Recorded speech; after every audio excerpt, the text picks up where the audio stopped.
Hello दोस्तों, बैलिज्म academy YouTube channel में आपका फिर से बहुत बहुत स्वागत है। दोस्तों, आज के इस वीडियो में हम मोस्ट इम्पॉर्टेंट क्वेश्चंस को सॉल्व करने वाले हैं जो कि आपके यूपी टेट, सुपर टेट, साथ ही साथ आपके लेखपाल एग्जाम के लिए मोस्ट इम्पॉर्टेंट है। दोस्तों, इस वीडियो में मैंने सारे क्वेश्चन सेलेक्टेड लिए हैं जो कि आपके सिलेबस पर बेस्ड होंगे, साथ ही साथ आपके प्रीवियस ईयर क्वेश्चन पर बेस्ड होंगे।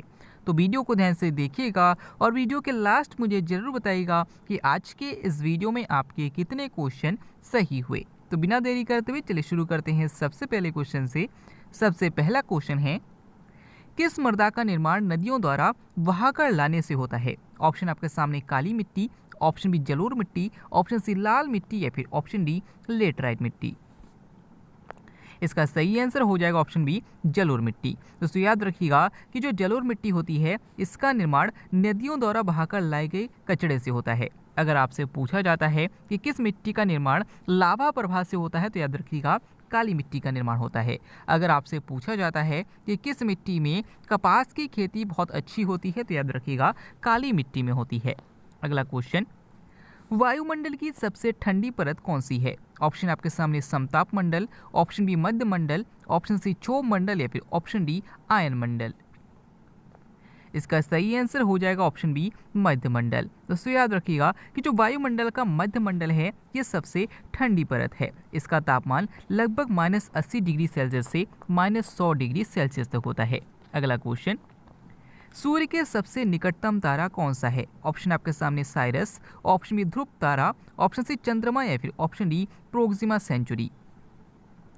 इसका सही आंसर हो जाएगा ऑप्शन डी प्रोक्सिमा सेंचुरी। दोस्तों, याद रखिएगा कि अगर आपसे पूछते हैं कि पृथ्वी के सबसे निकटतम तारा कौन सा है तो याद रखिएगा सूर्य है। लेकिन अगर आपसे पूछते हैं कि सूर्य के सबसे निकटतम तारा कौन सा है तो याद रखिएगा प्रोक्सिमा सेंचुरी है। अगर आपसे पूछते हैं कि सबसे चमकीला तारा कौन सा है तो याद रखिएगा साइरस है। और अगर आपसे पूछते हैं कि ध्रुव तारा किस दिशा को इंगित करता है तो याद रखिएगा उत्तर दिशा को इंगित करता है।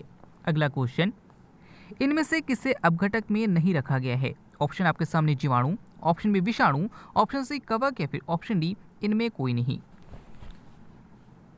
इसका सही आंसर हो जाएगा ऑप्शन बी विषाणु। इससे याद रखिए कि अपघटक के अंतर्गत जीवाणु और कवक आएगा लेकिन विषाणु नहीं आएगा। अब एग्जाम्पल के तौर पर अगर हम देखें तो मान लीजिए कि कोई एक पशु है और वो मर जाता है। इसके मर जाने के बाद इस जानवर का अपघटन जो कर पाएगा वो जीवाणु और कवक कर पाएगा, लेकिन विषाणु यानी कि वायरस नहीं कर पाएगा। क्योंकि विषाणु की यानी कि वायरस की एक क्वालिटी होती है कि जब ये किसी लिविंग सेल में जाता है तभी ये एक्टिव होता है। क्योंकि ये जो जानवर था ये मरा हुआ था, इसके सारे सेल्स मृत थे, इसी कारण ये विषाणु इसमें जाकर एक्टिव नहीं हो पाएगा और ये अपघटन में कोई भी हिस्सा नहीं ले पाएगा। अगला क्वेश्चन, सबसे लंबी पर्वत श्रृंखला कौन सी है? ऑप्शन आपके सामने Himalaya, option B Rocky, option C Andes या फिर ऑप्शन डी कोसियुस्को। इसका सही आंसर हो जाएगा ऑप्शन सी एंडीज। दोस्तों, याद रखिएगा कि विश्व की सबसे लंबी पर्वत श्रृंखला जो है वो एंडीज पर्वत श्रृंखला है जो कि दक्षिणी अमेरिका में है। याद रखिएगा कि एशिया की सबसे लंबी पर्वत श्रृंखला हिमालय है, उत्तरी अमेरिका की सबसे लंबी पर्वत श्रृंखला रॉकी है और ऑस्ट्रेलिया की सबसे लंबी पर्वत श्रृंखला कोसियुस्को है। अगला क्वेश्चन, माउंट एवरेस्ट किस हिमालय का हिस्सा है? ऑप्शन आपके सामने ट्रांस हिमालय, ऑप्शन बी महान हिमालय, ऑप्शन सी लघु हिमालय या फिर ऑप्शन डी शिवालिक हिमालय। इसका सही आंसर हो जाएगा ऑप्शन बी महान हिमालय। दोस्तों, याद रखिएगा कि जो माउंट एवरेस्ट है ये महान हिमालय का हिस्सा है। अगला क्वेश्चन, स्कर्वी रोग का निवारक अम्ल कौन सा है? ऑप्शन आपके सामने सिट्रिक, ऑप्शन बी एसिटिक अम्ल, ऑप्शन सी लैक्टिक अम्ल या फिर ऑप्शन डी एस्कॉर्बिक अम्ल। इसका सही आंसर हो जाएगा ऑप्शन डी एस्कॉर्बिक अम्ल। दोस्तों, याद रखिएगा कि विटामिन सी की कमी से स्कर्वी रोग हो जाता है और आपको पता है कि विटामिन सी का जो रासायनिक नाम होता है वो एस्कॉर्बिक अम्ल होता है। यानी कि एस्कॉर्बिक अम्ल की कमी से भी स्कर्वी रोग हो जाता है। यानी कि एस्कॉर्बिक अम्ल की सहायता से हम स्कर्वी रोग का निवारण कर सकते हैं। क्वेश्चन आपसे ऐसे भी घुमाकर पूछा जा सकता है, याद रखिएगा। अगला क्वेश्चन, पृथ्वी को 1 डिग्री देशांतर घूमने में कितना समय लगता है? ऑप्शन आपके सामने 2 minute, option B 4 minute, option C 15 minute या फिर ऑप्शन डी 20 मिनट। इसका सही आंसर हो जाएगा ऑप्शन बी 4 मिनट। दोस्तों, याद रखिए कि पृथ्वी को 1 डिग्री देशांतर घूमने में 4 मिनट का समय लगता है। अगला क्वेश्चन, ग्रैंड कैनियन किस नदी पर स्थित है? ऑप्शन आपके सामने Nile, option B Colorado, option C Irawati या फिर ऑप्शन डी अराकानियोमा। इसका सही आंसर हो जाएगा ऑप्शन बी कोलोरेडो।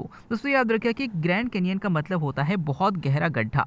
जब बहुत ऊंची ऊंची पहाड़ियों के बीच में एक बहुत गहरा जो खाई होता है जो कि नदी होता है, तो इसी को ग्रैंड कैनियन कहा जाता है और यह कोलोरेडो में है जो कि अमेरिका में है। अगला क्वेश्चन, हिमालय किस प्रकार का पर्वत है? ऑप्शन आपके सामने वलित, ऑप्शन बी प्राचीन, ऑप्शन सी उथला या फिर ऑप्शन डी शंकुरूपी। इसका सही आंसर हो जाएगा ऑप्शन ए वलित। दोस्तों याद रखिएगा कि जो हिमालय है वो नवीन वलित पर्वत है। अगर आपसे पूछते हैं कि विश्व की सबसे प्राचीन पर्वत श्रृंखला कौन सी है, तो याद रखिएगा अरावली पर्वत श्रृंखला है। अगला क्वेश्चन, कृत्रिम रेशा किसे कहा जाता है? ऑप्शन आपके सामने nylon, option B rayon, option C रबड़ या फिर ऑप्शन डी आइसोप्रेन। इसका सही आंसर हो जाएगा ऑप्शन बी रेयॉन। दोस्तों याद रखिएगा कि रेयॉन को ही कृत्रिम रेशा कहा जाता है। अगर आपसे पूछा जाता है कि रबड़ किसका बहुलक होता है, तो याद रखिएगा आइसोप्रीन का बहुलक होता है। अगला क्वेश्चन, किस महाद्वीप से कर्क रेखा, मकर रेखा और भूमध्य रेखा तीनों गुजरती है? ऑप्शन आपके सामने Asia, option B Africa, option C Europe या फिर ऑप्शन डी दक्षिणी अमेरिका। इसका सही आंसर हो जाएगा ऑप्शन बी अफ्रीका। दोस्तों याद रखिएगा कि जो अफ्रीका महाद्वीप है इसी में से कर्क रेखा, मकर रेखा और भूमध्य रेखा तीनों रेखा गुजरती है और ये एकमात्र ऐसा महाद्वीप है। अगर आपसे पूछा जाता है कि भविष्य का महाद्वीप किसे कहा जाता है, तो याद रखिएगा अफ्रीका महाद्वीप को कहा जाता है। अगर आपसे पूछा जाता है कि मानवताओं का पालना किस महाद्वीप को कहा जाता है, तो याद रखिएगा अफ्रीका महाद्वीप को कहा जाता है। अगला क्वेश्चन, वन महोत्सव की शुरुआत कब हुई? ऑप्शन आपके सामने 1956, ऑप्शन बी 1960, ऑप्शन सी 1950 या फिर ऑप्शन डी 2000। इसका सही आंसर हो जाएगा ऑप्शन सी 1950। दोस्तों याद रखें कि वन महोत्सव 1 से 7 जुलाई तक मनाया जाता है और वन महोत्सव को शुरू करने का श्रेय के.एम. मुंशी को जाता है। तो ये भी क्वेश्चन पूछा जाता है, याद रखिएगा। और याद रखिएगा कि इसकी शुरुआत 1950 में हुई थी। अगला क्वेश्चन, जगन्नाथ मंदिर कहाँ स्थित है? ऑप्शन आपके सामने Telangana, option B Tamil Nadu, option C Orissa या फिर ऑप्शन डी केरल। इसका सही आंसर हो जाएगा ऑप्शन सी उड़ीसा। तो याद रखिएगा कि जो जगन्नाथ मंदिर है ये उड़ीसा के पुरी में स्थित है। अगला क्वेश्चन, पौधों की वृद्धि मापने के लिए किसका प्रयोग किया जाता है? ऑप्शन आपके सामने potometer, option B crescograph, option C tachometer या फिर ऑप्शन डी ओडोमीटर। इसका सही आंसर हो जाएगा ऑप्शन बी क्रेस्कोग्राफ। दोस्तों याद रखिएगा कि जो पौधों की वृद्धि मापते हैं उसके लिए क्रेस्कोग्राफ का प्रयोग किया जाता है। अगर आपसे पूछा जाता है कि वायुयान की गति मापने के लिए किसका प्रयोग किया जाता है, तो याद रखिएगा टैकोमीटर का प्रयोग किया जाता है। अगर आपसे पूछा जाता है कि पहियों द्वारा तय की गई दूरी को किससे ज्ञात किया जाता है, तो याद रखिएगा ओडोमीटर से ज्ञात किया जाता है। अगला क्वेश्चन, यात्रा भूमि किसके समाधि स्थल को कहा जाता है? ऑप्शन आपके सामने है Jagjivan Ram, option B doctor Rajendra Prasad, option C Mahatma Gandhi या फिर option D doctor Bhimrao Ambedkar. इसका सही आंसर हो जाएगा option D doctor Bhimrao Ambedkar. दोस्तों याद रखिएगा कि भारतीय संविधान के पिता डॉक्टर भीमराव अम्बेडकर के ही समाधि स्थल को यात्रा भूमि कहा जाता है। अगला क्वेश्चन, सरसों के उत्पादन में अग्रणी राज्य कौन सा है? ऑप्शन आपके सामने Kerala, option B Telangana, option C Rajasthan या फिर ऑप्शन डी उत्तर प्रदेश। इसका सही आंसर हो जाएगा ऑप्शन सी राजस्थान। दोस्तों याद रखिएगा कि सरसों के उत्पादन में जो अग्रणी राज्य है वो राजस्थान है। अगर आपसे पूछा जाता है कि मसालों के उत्पादन में अग्रणी राज्य कौन सा है, तो याद रखिएगा केरल है। अगर आपसे पूछा जाता है कि गन्ने के उत्पादन में अग्रणी राज्य कौन सा है, तो याद रखिएगा उत्तर प्रदेश है।